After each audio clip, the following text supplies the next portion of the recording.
Hello viewers, welcome back to my channel delicious jasmine. আজ আমি আপনাদের সাথে শেয়ার করছি ডালিয়ার কাটলেটের রেসিপি। ডালিয়া আমরা অনেকভাবেই পছন্দ করি, যেমন খিচুড়ি খাই বা সেদ্ধ খাই, কিন্তু ডালিয়া যদি এইভাবে আপনারা কাটলেট বানিয়ে নেন তাহলে কিন্তু বাচ্চারাও ভীষণ পছন্দ করবে, আর বাচ্চারা বুঝতেও পারবে না যে তারা ডালিয়া খাচ্ছে। ডালিয়া কিন্তু ভীষণই পুষ্টিকর, তাই ছোট থেকে বড় সকলেই ডালিয়া খেতে পারে। আর যেহেতু শীতকাল, তাই শীতে বিভিন্ন রকম সবজির সাথে ডালিয়ার এই কাটলেট কিন্তু ভীষণই সুস্বাদু হয়। তাহলে চলুন দেখে নেওয়া যাক কিভাবে এই ডালিয়া কাটলেট আমি তৈরি করছি। কাটলেট বানাতে আমার লাগছে এখানে ব্রেড ক্রাম্বস, হাফ টিস্পুন মতো নিয়েছি আদা বাটা আর কাঁচা লঙ্কা কুচি, 1.5 টেবিল স্পুন ক্যাপসিকাম কুচি, ধনেপাতা আর পুদিনা পাতা কুচি, গ্রেট করে রাখা গাজর, পেঁয়াজ পাতা আর আলু সেদ্ধ গ্রেট করা। আর অবশ্যই লাগছে এখানে আমার ডালিয়া, যেটাকে আমি 1 ঘন্টা জলে ভিজিয়ে রেখেছিলাম ভালো করে ধুয়ে। তারপরে 15 মিনিট মতো আমি জল ছড়িয়ে এভাবে ছাঁকনির উপরে রেখে দিয়েছি, যাতে জলটা খুব ভালোভাবে ঝরে যায় আর এরকম শুকনো হয়ে যায়। ডালিয়ার কাটলেট করার জন্য কিন্তু ডালিয়াটা এরকমই শুকনো, একটু ঝরঝরে লাগবে। একটা বড় মিক্সিং বলে আমি সমস্ত ডালিয়াটা ঢেলে নিলাম। এর মধ্যে দিয়ে দিচ্ছি আলু সেদ্ধ গ্রেট করে নেওয়া গাজরটাও দিয়ে দিচ্ছি, পেঁয়াজ পাতা দিয়ে দিচ্ছি, ক্যাপসিকাম কুচি দিয়ে দিলাম, আদা বাটা আর কাঁচা লঙ্কা কুচিও দিয়ে দিচ্ছি, ধনেপাতা আর পুদিনা পাতা কুচিও দিয়ে দিলাম। যেহেতু পেঁয়াজ পাতা নিয়েছি তাই এখানে আর পেঁয়াজ কুচি ব্যবহার করছি না। দিয়ে দিচ্ছি সামান্য পরিমাণে লঙ্কার গুঁড়ো, স্বাদ মতো দিয়ে দিচ্ছি নুন, আর হাফ টেবিল স্পুন দিয়ে দিচ্ছি ভাজা মশলার গুঁড়ো। এখানে ধনে আর জিরে শুকনো খোলায় ভেজে গুঁড়ো করে রাখা আছে। 1 টিস্পুন দিয়ে দিলাম জোয়ান আর 1 টিস্পুন আমচুর পাউডার। এবারে খুব ভালো করে আমি মেখে নেব। এখনই আমি ব্রেড ক্রাম্বসটা অ্যাড করব না, মাখতে মাখতে যতটা প্রয়োজন হয় ততটাই আমি ব্রেড ক্রাম্বস এখানে অ্যাড করব। ভালো করে এই সমস্ত উপকরণগুলোকে মেখে নিতে হবে। এইভাবে মাখতে মাখতে কিন্তু ডালিয়াগুলো অনেকটাই ভেঙে ভেঙে মিশে যাবে। এবারে আমি অল্প অল্প করে ব্রেড ক্রাম্বস দিয়ে মাখতে থাকবো। যেহেতু আমি এটা কাটলেট বানাবো তার জন্য বাইন্ডিংটা খুব ইম্পর্টেন্ট, তাই মাখতে মাখতেই আমাকে দেখতে হবে এটা বাইন্ডিং হচ্ছে কিনা। আরেকটু ব্রেড ক্রাম্বস আমি দিয়ে দিলাম। এখানে আপনারা চাইলে আরো অনেক সবজি দিতে পারেন, যেমন বাঁধাকপি বা ফুলকপি গ্রেট করে নিয়ে।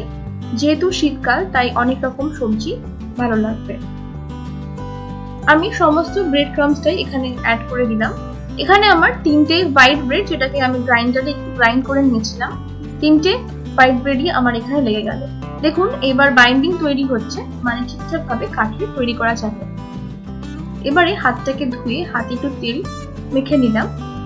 এবারে আমি কাটলেটের আকারে গড়ে নেব। এরকম হাতের মধ্যে এই ডালিয়ার একটু মন্ড নিয়ে হাতে চেপে চেপে এভাবে গোল করে নিতে হবে, আর সাইড থেকে চেপে এভাবে সমান করতে হবে। যেভাবে আপনারা আলুর টিকিয়া বানান এইভাবে কিন্তু করতে হবে। আপনারা চাইলে অন্যরকম শেপেও করতে পারেন, ডায়মন্ড শেপ বা স্কোয়ার শেপে। আমি গোলটাই দেখাচ্ছি, এটা অনেক ইজি হয় আর চটজলদি করাও যায়। দেখুন খুব সহজেই কিন্তু এরকম রাউন্ড শেপ এসে যাবে। এইভাবে আমি সবকটা কাটলেট তৈরি করে নেব। সেম হাতে নিয়ে এরকম চেপে চেপে রাউন্ড শেপ আমি দিয়ে নিচ্ছি।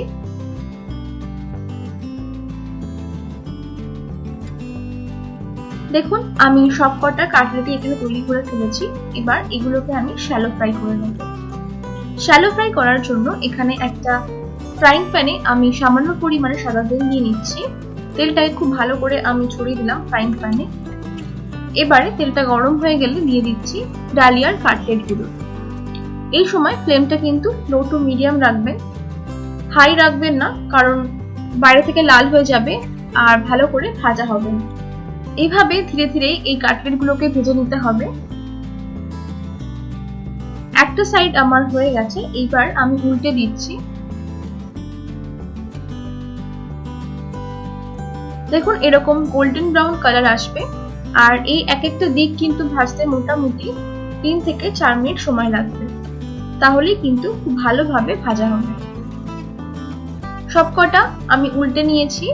এবার উল্টো দিকটাও কিন্তু সেম 3 থেকে 4 মিনিট সময় লাগবে ভাজতে। একটু স্পেস আছে তাই আরো দুটো কাটলেট আমি দিয়ে দিচ্ছি ভাজার জন্য।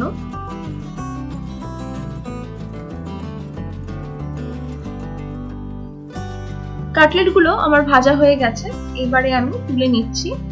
যে দুটো আমি পরে দিয়েছিলাম সে দুটো আমি পরে তুলবো, আর যেগুলো আমার আগে দেওয়া ছিল সেগুলোকে আমি উঠিয়ে নিচ্ছি। তৈরি হয়ে গেছে এই ডালিয়া কাটলেটগুলো। গরম গরম সন্ধ্যাবেলা স্ন্যাক্স হিসেবে কিন্তু পরিবেশন করতে পারেন, ভীষণই সুস্বাদু লাগে। আশা করি আজকের এই রেসিপিটা আপনাদের ভালো লেগেছে। ভালো লাগলে বাড়িতে তৈরি করুন, কমেন্টের মাধ্যমে আমাকে জানাতে ভুলবেন না কেমন লাগলো। ভিডিওটিকে ভালো লাগলে অবশ্যই লাইক শেয়ার করবেন, আর এইরকম আরো অনেক রেসিপি পেতে হলে অবশ্যই সাবস্ক্রাইব করবেন আমার চ্যানেলটিকে। আজ তাহলে আমি এখানে বিদায় নিচ্ছি। ভালো থাকবেন, সুস্থ থাকবেন, দেখা হবে পরবর্তী পর্বে। ধন্যবাদ।